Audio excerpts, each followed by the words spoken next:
साबित हो सकती है।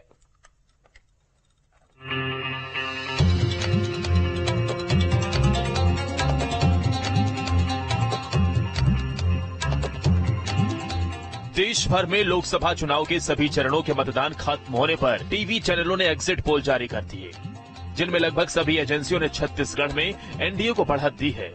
एग्जिट पोल सामने आने के बाद बीजेपी के नेताओं से लेकर कार्यकर्ताओं में जबरदस्त उत्साह है, तो वहीं कांग्रेस ने टीवी चैनलों के एग्जिट पोल को ही नकार दिया। साफ है, अब एग्जिट पोल को लेकर छत्तीसगढ़ में भी हार जीत का दावा किया जा रहा है। वैसे तो छत्तीसगढ़ की 6 सीटों पर बीजेपी की जीत साफ दिखाई दे रही है और 3 सीटें ऐसी हैं जहां बीजेपी की जीत का अंतर कम हो सकता है, जबकि 2 सीटों पर जनता कांग्रेस और बीजेपी के बीच टक्कर की बात सामने आ रही है। लेकिन एग्जिट पोल की माने तो छत्तीसगढ़ में इस बार बीजेपी को 10 सीटें तो कांग्रेस को यहां 1 सीट पर संतोष करना पड़ सकता है। आज तक के एग्जिट पोल में एनडीए को 10 से 11 तो कांग्रेस को 1 सीट।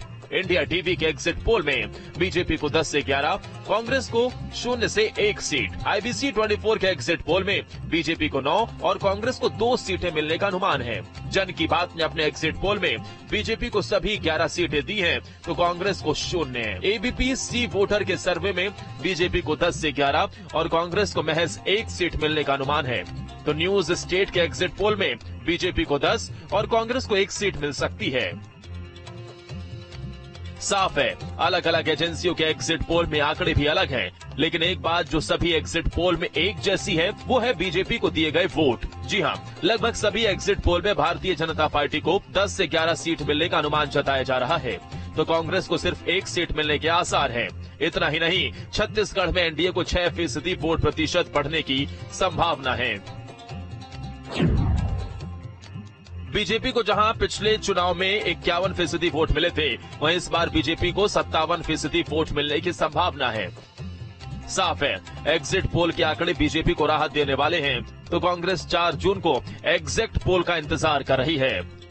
छत्तीसगढ़ की हमारी सरकार ने जो काम किया, ये सबसे और विश्वास जनता का बढ़ा और मैं पूरे विश्वास के साथ कह सकता हूं कि 4 तारीख का इंतजार करिए। पूरी सीट 11 की 11 सीट भारतीय जनता पार्टी को मिल रही है। तो इसमें अधिकांश समय हम लोगों ने देखा कि जो सर्वे आता है उसके उलट रिजल्ट आते हमने देखा है। तो ठीक है, सब न्यूज चैनल के अपने अपने टीआरपी सवाल है और डिस्कशन भी करा रहे हैं, बहुत सारी बातें सामने भी आ रही है। जाहिर है, पिछली बार 2019 लोकसभा चुनाव में छत्तीसगढ़ में बीजेपी ने 11 में से 9 सीटों पर जीत हासिल की थी, वहीं कांग्रेस के खाते में 2 सीटें आई थी। इस बार भी बीजेपी और कांग्रेस में कौन कितनी सीटों पर आगे रहता है, ये 4 जून को अंतिम फैसले में पता चल जाएगा। Team news state.